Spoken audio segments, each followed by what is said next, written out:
Ketika fajar datang setelah malam terpanjang. Ada masa dalam hidup ketika kita merasa sedang menjalani malam yang sangat panjang. Hari-hari dipenuhi pergumulan, doa terasa belum dijawab, dan hati menjadi lelah karena terlalu lama menunggu. Kita mencoba bertahan, tetapi semakin lama rasanya semakin berat. Malam seperti itu bisa berupa masa kehilangan, sakit penyakit, tekanan hidup, masalah keluarga, atau pergumulan batin yang tidak diketahui orang lain. Dan ketika malam terasa terlalu panjang, kita mulai bertanya, kapan semuanya akan berubah? Namun firman Tuhan mengingatkan bahwa tidak ada malam yang berlangsung selamanya.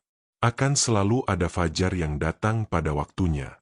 Mazmur 30 ayat 6 berkata, sebab sesaat saja ia murka, tetapi seumur hidup ia murah hati, sepanjang malam ada tangisan, menjelang pagi terdengar sorak-sorai. Ayat ini tidak menyangkal adanya malam dan tangisan. Tuhan tahu bahwa hidup memiliki musim air mata. Tetapi firman-Nya juga memberi kepastian bahwa pagi akan datang.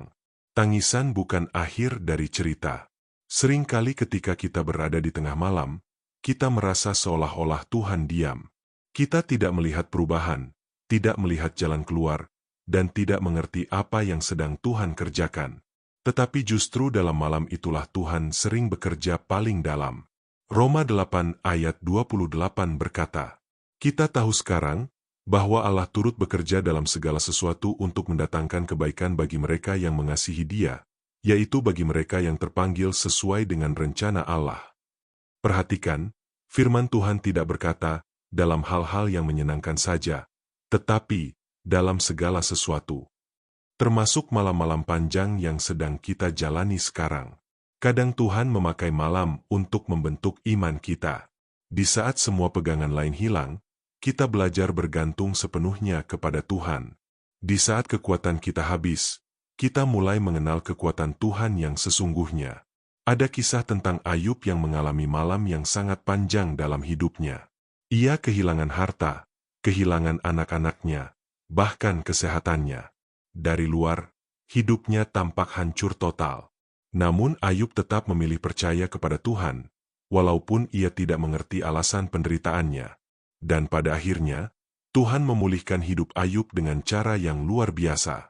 Ayub 42 ayat 10 berkata, lalu Tuhan memulihkan keadaan Ayub, setelah ia meminta doa untuk sahabat-sahabatnya, dan Tuhan memberikan kepada Ayub 2 kali lipat dari segala kepunyaannya dahulu. Kisah Ayub mengingatkan kita bahwa malam terpanjang sekalipun tidak mampu menghentikan rencana Tuhan.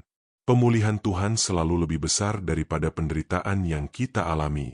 Yesaya 60 ayat 1 berkata, bangkitlah, menjadi teranglah, sebab terangmu datang, dan kemuliaan Tuhan terbit atasmu. Fajar Tuhan selalu membawa harapan baru. Ketika terang itu datang, kita mulai melihat bahwa Tuhan sebenarnya tidak pernah meninggalkan kita. Ia hadir di setiap air mata, di setiap doa, dan di setiap malam yang kita lalui. Mungkin hari ini kamu masih berada dalam malam itu. Kamu masih menunggu jawaban, masih berjuang, dan masih mencoba bertahan. Jangan menyerah. Karena walaupun malam terasa panjang, fajar Tuhan sedang mendekat.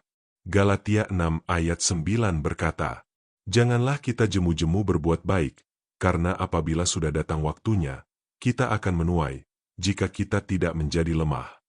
Ada waktunya Tuhan bertindak. Ada waktunya terang itu muncul. Dan ketika waktunya tiba, kamu akan melihat bahwa Tuhan tidak pernah terlambat.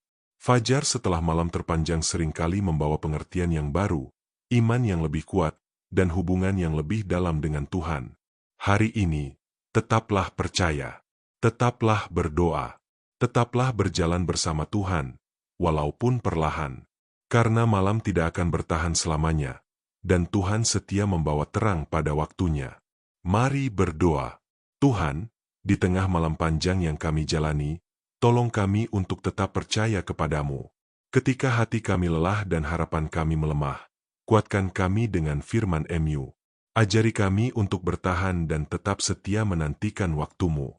Kami percaya Engkau sedang bekerja, bahkan ketika kami tidak melihatnya. Biarlah Fajar MU datang membawa pemulihan, kekuatan, dan sukacita yang baru dalam hidup kami. Dalam nama Tuhan Yesus kami berdoa. Amin. Jika renungan ini memberkati hidupmu, jangan lupa untuk like, subscribe, dan bagikan kepada orang lain agar semakin banyak orang dikuatkan melalui firman Tuhan.